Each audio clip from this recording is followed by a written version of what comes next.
Hello friends, welcome or welcome back to my channel. I'm CS Jaspreet. I hope that you all are doing well and you're preparing for your upcoming exams. So academic videos जो हैं वो काफ़ी successfully चल रही हैं. I'm so proud on myself and proud of you as well because आप लोग उन videos को देख रहे हो. So I think that I'm doing the correct job, right? CA, CS, CMA के लिए ये videos हैं. देखो ज़्यादातर videos company law के ऊपर हैं because you know that has always been my core subject. तो उससे से related मैं छोटे छोटे topics pick करती हूँ ताकि आपको help हो सके. कई बारी बच्चा ना ज़रूरी नहीं है कि अगर मैंने एक पूरा चैप्टर पिक कर लिया तो सब कुछ ही बच्चे को नहीं आता होता. This is what I personally feel. कई बारी ना कोई सेक्शन हमें समझ नहीं आ रहा, कोई पर्टिकुलर बात हमें समझ नहीं आ रही, तो मैं उस पॉइंट ऑफ व्यू से देख रही हूँ कि at the end I know many marathons are available for you and great, you can go ahead and watch them. लेकिन जब आपको लग रहा है भाई टाइम कम है, मेरे को सिर्फ इतना पॉइंट समझना है, मुझे सिर्फ 202 सेक्शन टेक्निकल है, मुझे वो सेक्शन समझना है, तो उस टाइम पे आप इस वीडियो को रेफर कर सकते हो. आई होप कि मेरी वीडियोस जो हैं वो आपको अच्छे से समझ आ रही हैं. Now we will discuss section 202 of the companies act 2013. But if you new to my channel, hi I am CS Jaspreet Dhanjal. I am an Unacademy Plus educator for CA CET and CS professional students, and I post here for CA CS CMA students so that they can get the most help from my channel. And please feel free to check the content I create, subscribe to my channel and hit the bell icon right next to it so that whenever I upload a video you get notified. Section 202, काफ़ी बच्चे इसमें confuse होते हैं, so that is why I pick this section. Compensation for loss of office of MD और WTD और manager. Last video में मैंने आपको बताया था अपॉइंटमेंट ऑफ MD WTD और मैनेजर, जो बहुत बच्चे जिसमें कंफ्यूज होते हैं, तो वो आप ज़रूर देख लेना. अब compensation for loss of office क्या होता है? ठीक है, कंपनसेशन तो आप समझते ही होंगे, किसी को कंपनसेट करना for loss of office. Yes, and the material is from ICSI study material. Section 202 ये कहता है that a company may provide payment to MD और WTD और मैनेजर, तीनों में से किसी को भी, but not to any other director. सिर्फ ये तीनों ही. हमेशा ये चीज़ याद रखनी. कई बच्चों को पता ही नहीं होता कि 202, उनको लगता है सारे डायरेक्टर्स के साथ ही 202 में कंपनसेशन सारे डायरेक्टर्स को मिलती है. बिल्कुल नहीं. 202 की कंपनसेशन अगर आपका लॉस ऑफ ऑफिस हो जाता है, अगर आपका ऑफिस आपसे छिन जाता है, चला जाता है, उस केस में कंपनसेशन आपको मिल सकती है. लेकिन सिर्फ सबसे पहले क्या जानने वाली बात है, सिर्फ MD, सिर्फ WTD या मैनेजर, अगर ये तीनों में से कोई है उसी को मिलेगा और किसी को नहीं मिलेगा. MD, WTD या मैनेजर. सबसे पहली चीज, for compensation for loss of office और as a consideration for retirement from office. Loss of office मतलब ऑफिस छूट गया, यानी कि मे बी रिटायरमेंट हो गई, या इन कनेक्शन विद लॉस और रिटायरमेंट, किसी भी तरीके से लॉस हो गया, रिटायरमेंट हो गई. ठीक है. अब आप बोलोगे मैम कि व्हाट इफ की अगर उसका ऑफिस छूट जाता है, उसने कोई गड़बड़ी कर दी, उसने कोई फ्रॉड कर दिया, ऐसा कुछ भी हो गया, तो उन केसेस में क्या होगा? तो सबसे पहले 202 क्या कहता है, MD, WTD या मैनेजर को आपने कंपनी ने कंपनसेट करना है. ठीक है, फॉर लॉस ऑफ ऑफिस, कि उसका ऑफिस उससे छूट गया, वो रिटायरमेंट से हुआ है, जैसे मर्जी, for loss of office.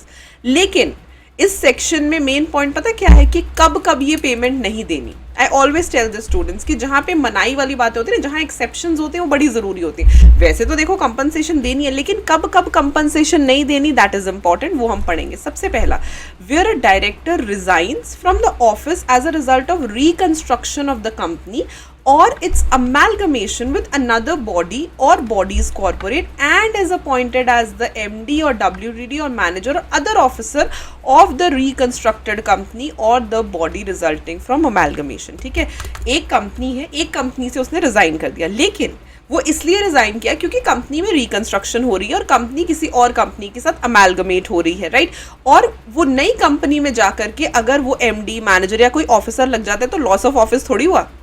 Technically इस बात को समझो. अगर आप बोल रहे हो कि एक जगह से मेरा लॉस ऑफ ऑफिस हो गया, तो दूसरी तरफ तुम्हें जगह दे भी तो दी ना. Basically it is equal, right. तो थोड़ा सा इसमें प्रैक्टिकल अप्रोच लेना जरूरी है. प्रैक्टिकल अप्रोच कैसे, कि अगर वो एक साइड से एक ऑफिस से अगर वो रिटायर हो भी जाता है या उसका लॉस ऑफ ऑफिस हो भी जाता है, तो दूसरी तरफ तुम्हें दे तो दिया ऑफिस, तो इन केसेस में कोई भी कंपनसेशन वो नहीं ले सकता. एग्जाम्पल दिया गया है, mister A is a manager of ABC limited. ABC limited में वो मैनेजर था, उसने वहां से रिजाइन किया as a result of amalgamation with XYZ, क्योंकि अमेलगमेशन हो रही थी, और वो जाकर के XYZ में मैनेजर लग गया. तो टेक्निकली तो लॉस ऑफ ऑफिस हुआ ही नहीं ना, ऑफिस तो उसका गया ही नहीं.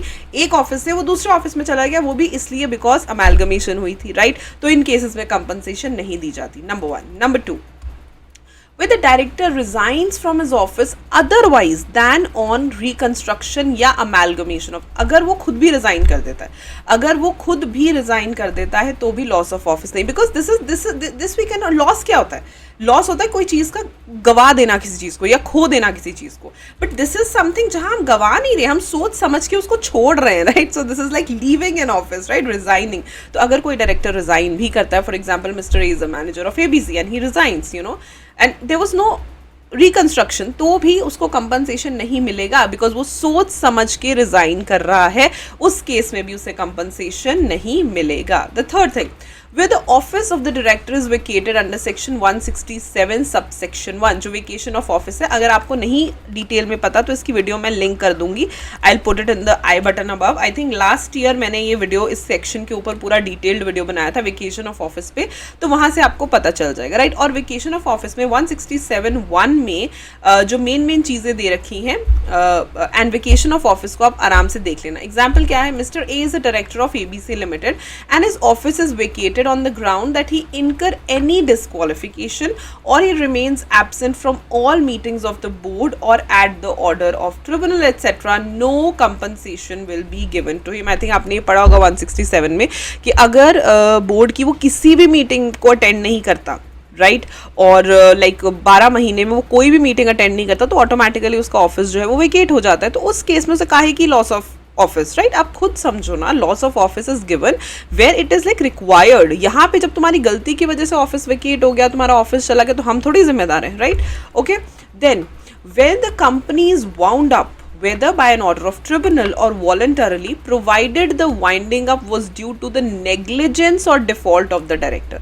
कंपनी हो रही है जी वाउंड अप, ठीक है, बेशक ट्रिब्यूनल कर रहा है, बेशक वॉलंटरली कर रहा है, लेकिन मजेदार बात यह है कि वाइंडिंग अप इसी डायरेक्टर की वजह से हो रही है, राइट. तो ऑफकोर्स इससे तो कुछ नहीं मिलने वाला. जिस डायरेक्टर की वजह से वाइंडिंग अप हो रही है, जिसकी नेग्लिजेंस की, जिसके डिफॉल्ट की वजह से हो रही है, उसे काहे का लॉस ऑफ ऑफिस का कंपनसेशन उसे नहीं दिया जाता. These are very practical examples, right.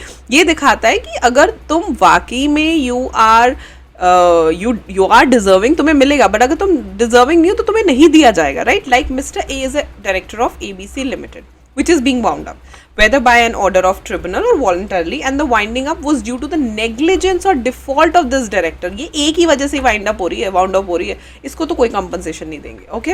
And where the director has been guilty of fraud or breach of trust or gross negligence or mismanagement of the conduct of the affairs of the company or any subsidiary company or holding company. सबसे important, guilty of fraud or breach of trust और gross negligence और mismanagement, right. ये चारों चीज़ों में से वो कुछ भी अगर कर रहा है, अगर वो गिल्टी ऑफ फ्रॉड है या ब्रीच ऑफ ट्रस्ट कर रहा है या ग्रॉस नेग्लिजेंस कर रहा है या मिसमैनेजमेंट कर रहा है of the conduct of affairs या सब्सिडरी कंपनी या होल्डिंग कंपनी, उन केसेस में ये हाईलाइट होता है. So mister A is a director of ABC limited and he guilty of fraud or breach of trust in relation to or of gross negligence or gross mismanagement of the conduct of affairs of the company, no compensation shall be given to Mr. A. Mr. A को कोई भी compensation नहीं दी जाएगी. Of course अगर कोई उसकी खुद की गलती की वजह से ऑफिस लूज हो रहा है तो compensation नहीं मिलेगी. And lastly, where the director has instigate का मतलब होता है किसी को भड़काना, directly or indirectly in bringing about the termination of his office, मतलब उसकी खुद की भड़काने की वजह से, उसकी खुद की हरकतों की वजह से ये सब हो रहा है एंड उसकी वजह से उसका ऑफिस जो है वो टर्मिनेट हुआ है, right. So this is so very important. यहाँ तक आपको ये चीज़ें पता चल जाएंगी कि ये सारे रीजंस हैं जहाँ पे कंपनसेशन नहीं देनी, राइट, जहाँ पे कंपनसेशन नहीं देनी. अब ये कंपनसेशन कैलकुलेट कैसे होगी वो मैं आपको इस तरफ बताती हूँ. यस, ये सेम चीज़ें लिखी हुई हैं. ये वाला जो पोर्शन है ना, ये वाला जो पोर्शन है ये आगे दिया हुआ है, सबसेक्शन 3 ये दे रखा है. उसकी ये बाद में पढ़ते हैं. पहले ये देखो कि कंपनसेशन, अब आप बोलोगे कि ठीक है चलो पर्सन इनमें से कुछ नहीं कर रहा और पर्सन ने जो है वैलिडली उसे कंपनसेशन मिलनी चाहिए, तो उसे कैलकुलेट कैसे करना है. Any payment made to the MD और WTD और मैनेजर शैल नॉट एक्सीड, क्या चीज़, the remuneration which he would have earned if he had been in office. अगर उसका ऑफिस ना छूटा होता, अगर उसका ऑफिस ना गया होता, तो बचे हुआ टाइम जितना उसका टेन्योर का था या फिर 3 साल, which ever is shorter, which ever is जितना उसका रिमेनिंग टाइम पीरियड था जो उसने, अगर उसका लॉस ऑफ ऑफिस ना हुआ होता तो जितना रिमेनिंग टाइम पीरियड में उसने रेम्यूनरेशन अर्न करनी थी या जितनी 3 साल में अर्न करनी थी, दोनों को हम कैलकुलेट करेंगे। और पहले तो पीरियड क्या है, दोनों में से शॉर्टर पीरियड जो है वो पिक करेंगे और उतने ही पैसे देंगे, यानी कि रेम्यूनरेशन जो उसे बचे हुए टाइम पीरियड के लिए देनी थी या रेम्यूनरेशन तो जो 3 साल के लिए देनी थी। तो पहले तो पीरियड देखेंगे, दोनों में से जो पीरियड लेस होगा उतना ही कंपनसेशन हम उसे देंगे, right. I hope it is clear to you. Also such amount of compensation shall be calculated on the basis of average remuneration actually earned by him during a period of 3 years immediately preceding the date on which he ceased to hold the office, and if he has worked for less than 3 years, so during such period उसका average लेना है, right. पिछले 3 सालों का आपने average remuneration लेनी है और उसी के हिसाब से आपने जो है इसकी कैलकुलेशन करनी है, राइट। पिछले 3 सालों की एवरेज रेम्यूनरेशन देनी है, उसी के हिसाब से आपने कैलकुलेशन करनी है, राइट। अब जरा पीछे आते हैं, तो यहाँ पे उन्होंने लिखा है पहले जो 202 सबसेक्शन 3 था मैंने आपको बता दिया, but provided that no such payment shall be made to the director in the event of commencement of winding up of the company. अगर कंपनी की वाइंडिंग अप शुरू हो जाती है वेदर बिफोर और एट एनी टाइम विद इन 12 months after the date on which he see, जिस दिन उसका ऑफिस गया उसके 12 महीने के अंदर अंदर अगर वाइंडिंग अप शुरू हो जाती है, right, if the assets of the company after deducting the expenses are not sufficient to repay to the share holders the share capital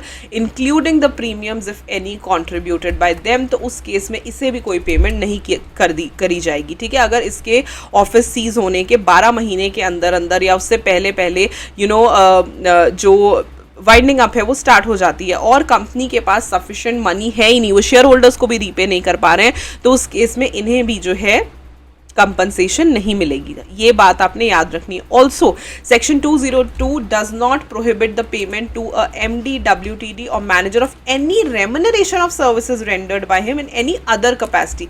किसी भी पॉइंट पे ये नहीं है कि अगर उसने किसी और कैपेसिटी में सर्विसेज रेंडर किए हैं तो आप उसकी रेम्यूनरेशन नहीं दोगे, नहीं, बिल्कुल उसकी रेम्यूनरेशन आपने देनी है। ये उन चीज़ों को रोकने से बिल्कुल भी नहीं कहते, राइट। ये वही चीज़ रिपीट हुई है, right. And I believe that section 202 is clear to you. ऐसे छोटे छोटे सेक्शंस रहते हैं जो बच्चों को क्लियर नहीं होते। If you have any other doubt in a particular topic please leave the same in the comment section below. I will definitely try to post the video for the same. I hope this video was helpful, useful, and I will see you super soon in another video. Till then, stay happy, stay blessed, and keep the preparations on. And please follow me on other social media handles also. Everything is linked in the description box below. Bye bye.